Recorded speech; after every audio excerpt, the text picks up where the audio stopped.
மாற்றத்துக்கான கட்சி அப்படிங்கும்போது, அதாவது ஏடிஎம்கே, டிஎம்கே இந்த கட்சிக்கு மாற்றா ஒரு கட்சி இருக்கணும். அதுதான் மாற்றத்துக்கான கட்சி கிடையாது. ஏன் அப்படின்னா, மக்களுக்கு ஏதாவது ஒரு பிரச்சனை அப்படின்னா, முதல் ஆளா வந்து குரல் கொடுக்கிறது யாரு? மக்களுக்காக எப்பொழுதுமே வந்து மக்களோட மக்களா இருக்கிறது யாரு? அப்படிங்கிற விஷயத்த நம்ம வந்து பார்க்கணும். அப்படி பார்த்தோம் அப்படின்னா, எனக்கு தெரிஞ்ச வரைக்கும் நாம் தமிழர் கட்சி அண்ணன் சீமான் அவர்கள் மட்டும்தான் மக்களுக்கான தலைவரா, மாற்றத்துக்கான தலைவரா வந்து செயல்பட்டுட்டு இருக்காரு. இப்போ வந்து டிவிகே கட்சி வந்து ஆரம்பிச்சு எவ்வளவு நாள் இருக்கும்? கிட்டத்தட்ட ஒரு 2 வருஷம் இருக்குன்னு வச்சுங்க.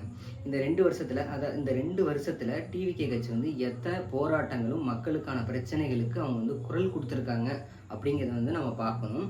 ஏன் அப்படின்னா, நம்ம அவங்கள வந்து தேர்ந்தெடுக்க போறோம். 2 வருஷத்துல அவங்க என்னென்ன முன்னெடுப்புகள் எடுத்திருக்காங்க அப்படிங்கிற விஷயத்த பார்த்து தான் வந்து நம்ம அவங்களுக்கு ஓட்டு போடணுமே தவிர, அவர் வந்து படத்துல சினிமால நடிக்கிறாரு, ஹீரோவா இருக்காரு, அவர் வந்து படத்துல நல்லா டான்ஸ் ஆடுறாரு, பாட்டு பாடுறாரு அப்படிங்கிறதுக்காக நம்ம வந்து அவங்களுக்கு வந்து வாக்கு செலுத்தக்கூடாது.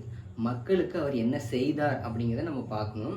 அப்படி பார்க்கும்போது இந்த 2 வருஷத்துல சீமான் அவர்கள் 2 வருஷம் கூட வேணாம், 1 வருஷத்துல சீமான் அவர்கள் மக்களுக்காகவும் மக்களுக்கான போராட்டமும் விழிப்புணர்வு போராட்டம், ஆர்ப்பாட்டம் இப்படின்னு அவர் என்ன பண்ணியிருக்காங்கிறதையும், விஜய் அவர்கள் வந்து என்ன பண்ணியிருக்காரு அப்படிங்கிறது என்ன நம்ம இது பேச போகிறோம். அதாவது ஃபர்ஸ்ட் வந்து சீமான் அவர்கள் வந்து என்ன பண்ணியிருக்காரு அப்படின்னு பார்த்தோம்னா, சாதி வாரி கணக்கெடுப்பு, சமூக நீதி அதற்கான போராட்டம், தனியார் இருக்காங்க பார்த்தீங்களா, அவங்க வந்து விவசாய நிலத்தை அபகரிக்கிறாங்க அப்படிங்கிறதுக்காக போராட்டம் திருநெல்வேலியில், மாஞ்சோலை மக்களுக்காக போராட்டம், வணங்குகின்ற சாமியா வாழுகின்ற பூமியாங்கிற தலைப்பில் வந்து போராட்டம், குடியிருப்புகளை அகற்றம் திருவேற்றுக்காலில் அதற்கான போராட்டம், அரிட்டாப்பட்டி டங்ஸ்டன் கனிம வளத்துக்கு எதிராக போராட்டம் 13/12/2024.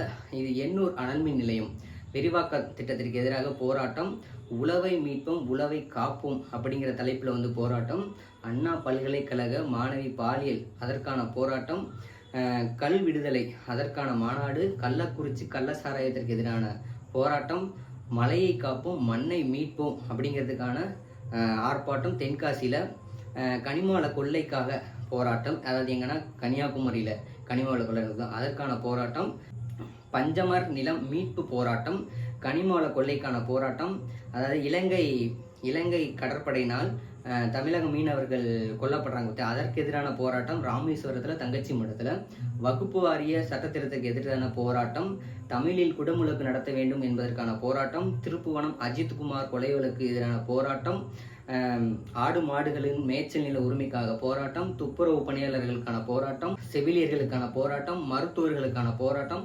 ஆசிரியர்களுக்கான போராட்டம், செம்மணி மனித படுகொலைக்கு எதிர்த்து போராட்டம், தேவேந்திர குல வேளாளர்களை பட்டியலிருந்து வெளியேற்ற